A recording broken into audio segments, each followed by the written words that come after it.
Hey guys, welcome to my legal classes. This is Ganesh Pujari, and in the series of Indian Penal Code, we are focusing on chapter 2, which is all about general explanations covered between section 6 to 52A. And in that series, this is my sixth video where we are going to focus on four important sections starting from section 24 to 27, all about dishonestly, fraudulently, reason to believe, and property in possession of wife, clerk, or servant. Now all of these are dealt in detail along with the ingredients for each of them. With that, I am taking you to slide number 1.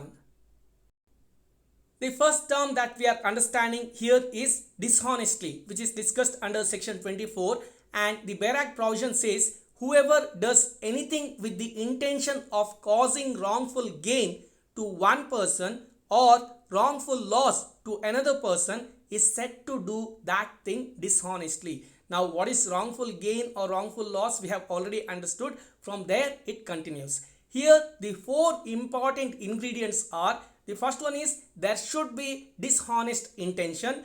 The second one, whatever such person who is having dishonest intention he is doing, that is by unlawful means. The third one, gains some property to which he has no right by using such unlawful means and having such dishonest intention, he gains some property to which he has no right and it makes wrongful loss to another. Now if you understand these four ingredients, that is what dishonestly. Now let us try understand with the help of few examples. In the first example, there are two people, one Mr. A, the other one is Mr. B. Now A has one beautiful paint at his home. One day B comes to A's home and asks for that paint, and forcefully he takes the paint to his home. Now A asks it back, but B says, if you are making certain payment to me, then only I will give it back. What is B doing here? Actually, he has no intention to give it back to Mr. A. He is just putting a condition. Here he has dishonest intention and he has taken the paint by unlawful means, and on paint he has no right, and by doing so A has become wrongful loser. Now that is what we can see in the first example. Likewise, you can see every such ingredients in the other examples also. Like for example, taking away a library book without having an intention to give it back, it is theft. We are also understanding a case law which makes it clear. The third illustration is taking money without having an intention to give it back. We see a lot of such people here.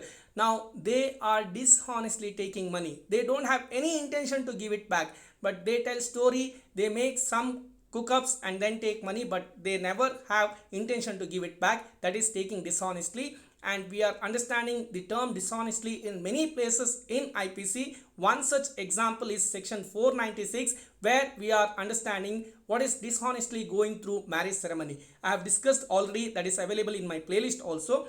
They also are example for dishonestly. The last part, that is Narendra Pratap Narayan Singh versus State of UP. It was held by the court that dishonesty is an essential ingredient of the offense of theft. That's what I said. Now that is what we need to understand from this particular slide. With that, let's try understand what is fraudulently under section 25. Section 25 defines what is fraudulently. It says a person is said to do a thing fraudulently if he does that thing with intent to defraud but not otherwise. Now here, what are the different ingredients we have to observe? Whenever there is fraud, there must be either concealment of fact or misrepresentation. This is a very important aspect you should know by now, because you have already completed contract 1, where we have understood what is fraud. There must be concealment of fact or misrepresentation whenever it comes to fraud. And by defrauding, what is that person is achieving? He is deceiving the person who is getting frauded, and it causes legal injury to the person who got fraud.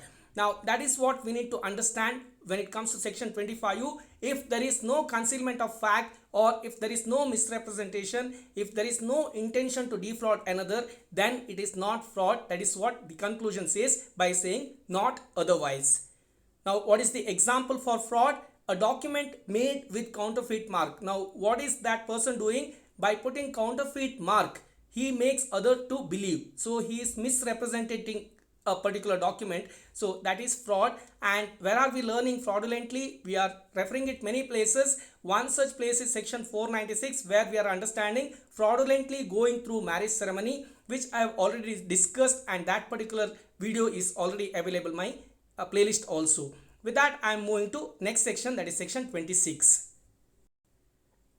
Section 26 discusses about reason to believe, and the Barak provision says a person is said to have reason to believe a thing if he has sufficient cause to believe that thing but not otherwise. Now here we have to observe there are two major ingredients. One, when one person has sufficient cause to believe a thing. Second, he has reason to believe so. Otherwise, it is not. Now I have a simple example which helps you to understand how exactly we need to understand section 26. Imagine a person is living in a particular place and he has a shop in front of his home, and many a time he goes to the shop and take things, and few times he takes those things on debt also.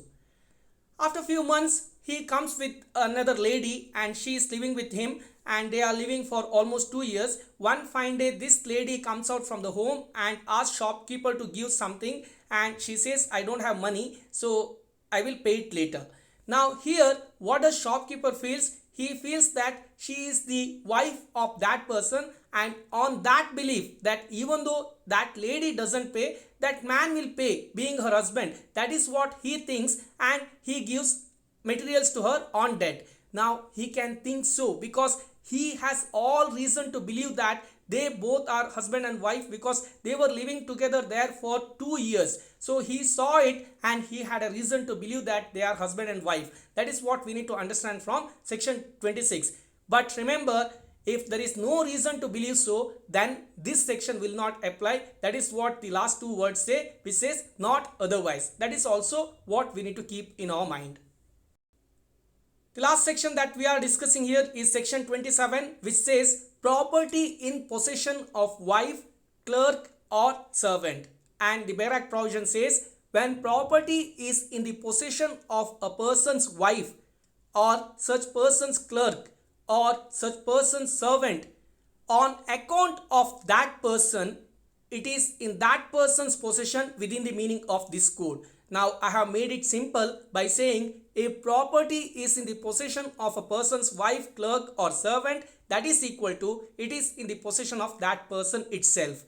Now a person has given something with his wife, that means that person himself is having the possession. That is how IPC defines. That is what we need to understand under section 27. And finally, there is an explanation which says a person employed temporarily or on a particular occasion in the capacity of a clerk or servant is a clerk or servant within the meaning of this particular section. Remember, such clerk or servant need not to be your permanent clerk or servant. You may have hired him for temporary purpose or for a particular occasion. Imagine there is a marriage happening at your home. For the purpose of that successful occasion, you want to have certain amount of clerk or servant. For that particular occasion, you have hired a clerk or servant. Now, those clerk or servant you have hired for a particular occasion or maybe for some temporary purpose are also covered under the purview of section 27. I hope that is very clear. I think that's all from my side as far as section 24, 25, 26 and 27 are concerned, and I will meet you guys in my next video. Till then, I will hand over my presentation to Nishan. With that, I am concluding this session. Please subscribe our channel. Please like, share and comment our videos. Thank you. Bye-bye.